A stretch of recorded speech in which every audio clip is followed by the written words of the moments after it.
Greg Biffle won 57 races across NASCAR's 3 national series, built a net worth of around $40 million, and owned everything from a 112-foot yacht to a mountain ranch spanning nearly 1,400 acres. On December 18, 2025, just 5 days before his 56th birthday, a plane crash killed him alongside his wife and 2 children. One of NASCAR's most successful drivers, Biffle went from burning rubber in front of police as a teenager to becoming one of the sport's 75 greatest.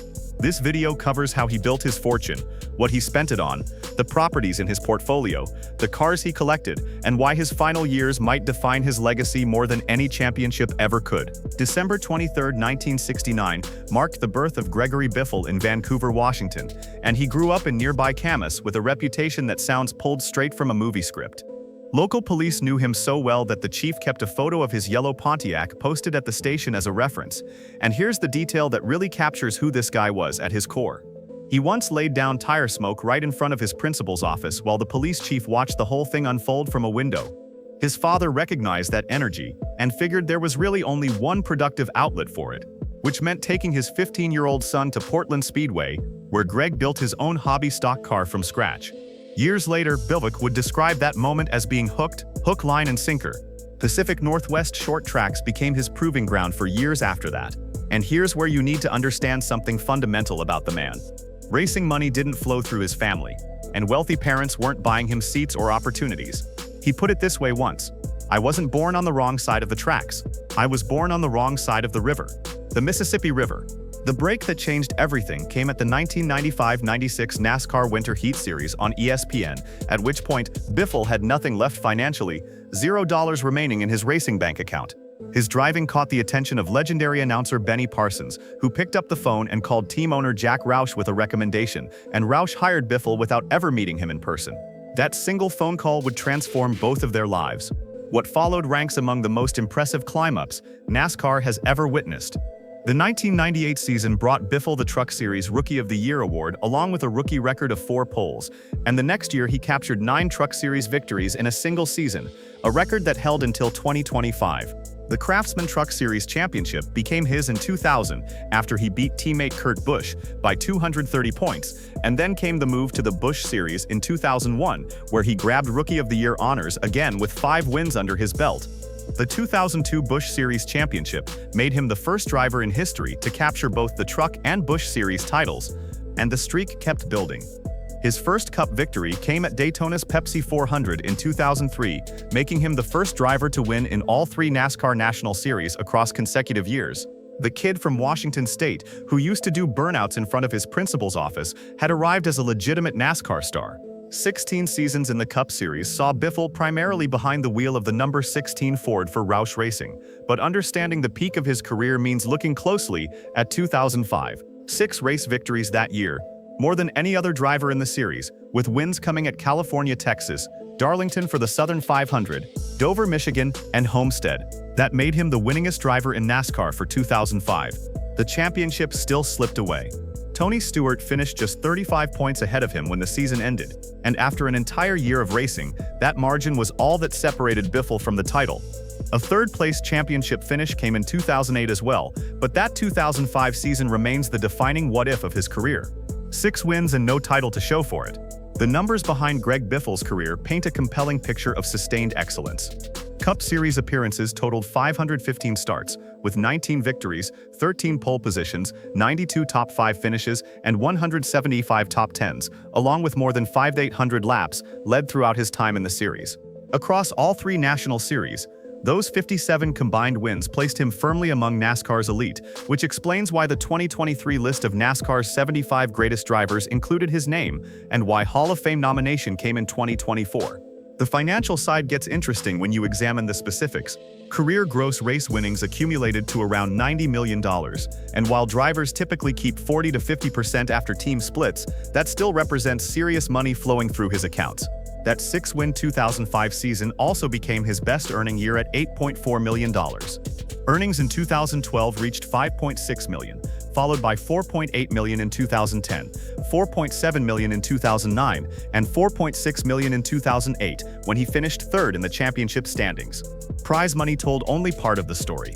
His 3M partnership delivered between $20 and $23.4 million across multiple years, and the National Guard sponsorship brought in between $9.9 and $10 million from 2004 to 2006, with Grainger, AmeriQuest Mortgage, Ortho, and KFC rounding out his sponsor roster over the years. Celebrity net worth pegged his total fortune at $40 million when he died in December 2025, though other estimates place the figure closer to $30 million. Either number represents serious wealth constructed entirely from a stock car racing career. Racing winnings accounted for just one slice of how Biffle built his fortune. With a diverse portfolio of business ventures extending well past the track, Triple B Stone, a rock quarry operation in Speedwell, Virginia, came under his ownership around 2009, with his brother Jeff running things as vice president of operations. The quarry functioned as a genuine working operation, generating real revenue rather than some vanity project. Triple B Ranch served double duty as both personal retreat and business venture, with the 1,383-acre mountain estate in North Carolina's Blue Ridge area, hosting weddings and corporate events for paying clients. The Sand Outlaw Series, a UTV drag racing championship, launched under his direction in 2018, and he ran a personal UTV shop called Pace Off-Road alongside a YouTube channel that attracted over 188,000 subscribers. Here's something that flew under the radar for most fans. Starting in 2010, Biffle held part ownership in two racetracks back in his home state of Oregon, Willamette Speedway and Sunset Speedway. The driver who learned his craft on Pacific Northwest short tracks eventually owned some of them. Understanding Greg Biffle's lifestyle means examining where he actually lived, and his real estate holdings told a story of smart investments and racing world geography. His primary residence sprawled across 12,060 square feet on Lake Norman in Mooresville, North Carolina, and for those unfamiliar with the racing world, Mooresville functions as NASCAR's unofficial headquarters, where most teams base their operations and a huge percentage of drivers make their homes. The purchase price came in around $650,000 back in 2000. With the estate occupying 10.31 acres featuring 2 docks, a fire pit, and lake views throughout. Zillow's December 2025 estimate valued the property at roughly $5.9 million. That math works out to buying at $650,000 and watching the value climb to nearly $6 million over 25 years, a solid real estate play by any measure. His Fort Lauderdale, Florida waterfront property carried a listing price of $3.1 million, purchased specifically to accommodate his 112-foot yacht while generating rental income when he wasn't using it.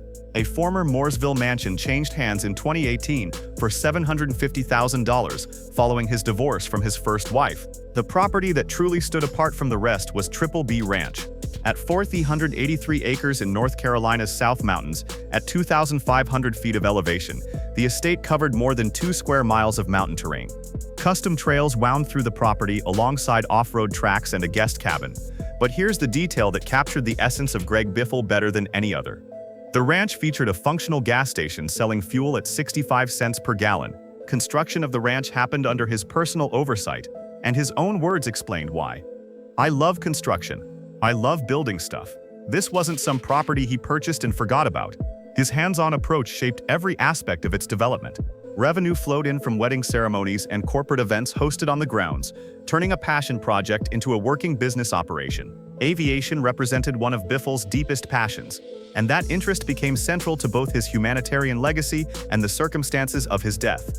Ratings for single-engine aircraft, multi-engine aircraft, and helicopters made him a licensed private pilot across multiple categories, and his collection went far beyond a single plane. The fleet included a Cessna 210 single-engine propeller plane, a Dassault Falcon 50 business jet carrying tail number N1116GB, a Dassault Falcon 10 business jet with tail number N3116GB, a Bell 206 helicopter registered as N2116GB, and a Cessna C550 Citation business jet. That Bell 206 helicopter, which he purchased roughly 6 months before Hurricane Helene struck in late 2024, would become the centerpiece of his humanitarian relief efforts. GB Aviation Leasing LLC, his aviation company, held ownership of the Cessna C550 involved in the December 18, 2025 crash. A career spent driving Fords for Roush Racing naturally shaped Biffle's personal collection, and his vehicle choices reflected serious brand loyalty. His 2007 Ford GT earned the distinction of being his favorite car, And Ford GTs from that generation command anywhere from $550,000 to $1.2 million depending on condition and mileage. Collector car money of the highest order. The 2007 Shelby Mustang GT500 in his garage received an engine rebuild in 2013 that pushed output to 983 horsepower, putting nearly 1,000 horses under the hood of a street-legal vehicle. Less verified accounts suggest his collection also included a Porsche 911 GT3 RS and a restored 1967 Shelby GT500, though those details never received full confirmation. Beyond automobiles, a factory-sponsored lures fishing boat stayed docked in Mexico for deep-sea fishing expeditions, and that 112-foot yacht remained berthed at his Fort Lauderdale property. Victories and luxury purchases didn't tell the complete story of Greg Biffle's life, and controversy touched his reputation at several points along the way. The divorce from first wife Nicole Lunders generated headlines when her 2017 lawsuit alleged that Biffle installed hidden cameras in their master bedroom, bathroom, and guest bedroom, all wired to a DVR stored in his gun safe. The lawsuit claimed a Roush Fenway Racing employee assisted with the installation. Biffle's testimony offered a different explanation. The cameras went in because he suspected maids of theft. 12 days of trial proceedings in August 2018 ended with a jury finding that he did invade his wife's privacy, but the damages awarded amounted to just $1 in actual compensation. Her combined claims with her mother had sought $8.9 million, and North Carolina law capped punitive damages at $250,000, making the final judgment $250,001. On-track confrontations occasionally revealed his fiery temperament in full display. The 2011 race at Watkins Glen ended with Biffle punching Boris Saad multiple times while Saad remained seated in his car after a post-race incident, prompting Saad to call him the most unprofessional little scaredy cat I've ever seen. Clashes with Jimmy Johnson, Kevin Harvick, and Jay Soder added to that reputation over the years. A working-class driver identity stayed with Biffle throughout his career, and he never let anyone forget that he earned his way into NASCAR, rather than purchasing entry. His own words captured that pride. I hear NASCAR fans today always saying that they have a hard time finding a true old-school driver that had to grind their way instead of buying their way into the Cup garage. Sometimes I want to grab them and shake them and say, dude, I'm right here. Look, I still have grease under my nails. Some of it is from 30 years ago building my own late models. That identity rested on a foundation of genuine experience, with his teenage years spent building stock cars by hand, racing on short tracks without financial backing, and catching his big break at the precise moment his bank account hit zero. The self-made NASCAR story found a genuine example in his career. Awareness of his good fortune also shaped his perspective. Reflecting on his path, he once said, "Man, do you realize how fortunate I have been? The life I have been able to live since Jack Roush took a chance on me, that was my dream." What might stand as the most meaningful chapter of Greg Biffle's life unfolded after his racing career had essentially ended. Autumn 2024 brought Hurricane Helene crashing into North Carolina's Appalachian region, creating absolute catastrophe for mountain communities throughout the area. The Bell 206 helicopter Biffle, purchased roughly 6 months earlier, suddenly had a purpose beyond recreation. And when the storm hit, he put it to work immediately. 28 consecutive days of flying followed, with Biffle completing more than 30 rescue missions, delivering supplies to stranded communities, and pulling individuals from remote areas that ground transportation simply couldn't reach. The operation expanded far beyond his personal efforts. He coordinated over 100 private helicopter pilots in what became known as one of the largest civilian humanitarian missions ever conducted on American soil. One rescue found him locating a survivor who signaled using the reflection from a bathroom mirror, and he spent time on the ground as well, physically clearing roads with chainsaws alongside other volunteers. Someone asked him about the financial cost of all this effort, and his answer revealed everything about his character. "I had a guy ask me the other day, how much is all of this costing me? Man, do you realize how fortunate I have been? The life I have been able to live since Jack Roush took a chance on me. That was my dream. How much is this costing me?" Think about how much this hurricane has cost those people up there. The National Motorsports Press Association recognized his efforts with the 2024 Myers Brothers Award. 2 weeks before his death, his final public statement captured his philosophy in one sentence: "Use what you earned to help those who lost what they earned." We only get one shot at this deal. Why waste it? Planning for Jamaica relief efforts following Hurricane Melissa occupied his attention in those final weeks, a project he was working on alongside his wife Christina. Hurricane Helene relief represented a culmination rather than a beginning when it came to Biffle's charitable involvement, with a giving history stretching back decades. The Greg Biffle Foundation launched in 2005 with first wife Nicole, focusing on animal welfare through NASCAR Pets calendars featuring drivers with their animals and grants distributed to humane societies and no-kill shelters. Service on the American Red Cross National Celebrity Cabinet came in 2008. The hurricane response grabbed the most attention, but charitable work had occupied part of his life for 20 years before that. December 18, 2025 began with Greg Biffle, his wife Christina, their 14-year-old daughter Emma, their 5-year-old son Ryder, and 3 additional passengers boarding a Cessna C5550 Citation business jet bound for Florida, where they planned to visit YouTuber Cletus McFarland. The plane attempted to return to Statesville Regional Airport in North Carolina, and the crash killed all 7 people aboard. 5 days separated Greg Biffle from his 56th birthday, when he died at 55. NASCAR, the North Carolina Highway Patrol, and a joint family statement all confirmed the deaths. FAA and NTSB investigation of the crash continues, with a final report potentially taking up to 2 years to complete. The NASCAR community responded to Biffle's death immediately and with visible emotion.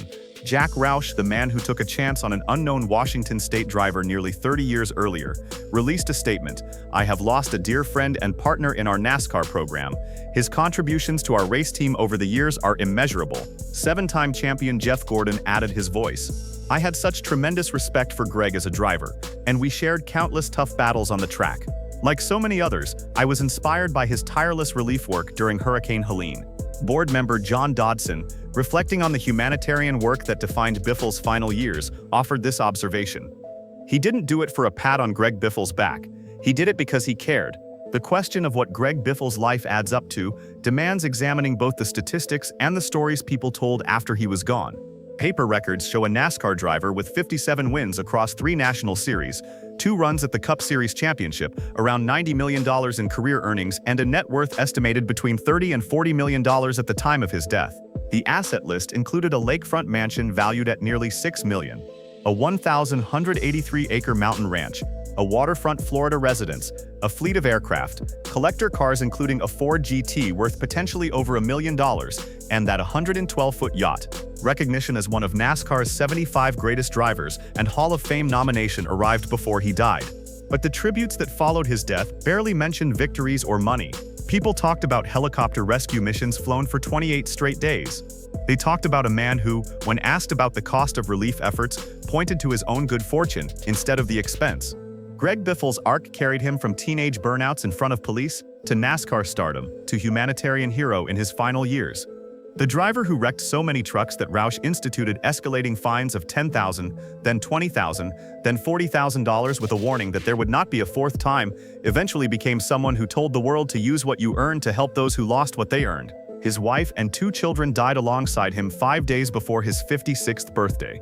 A tragic ending to a life that covered remarkable ground.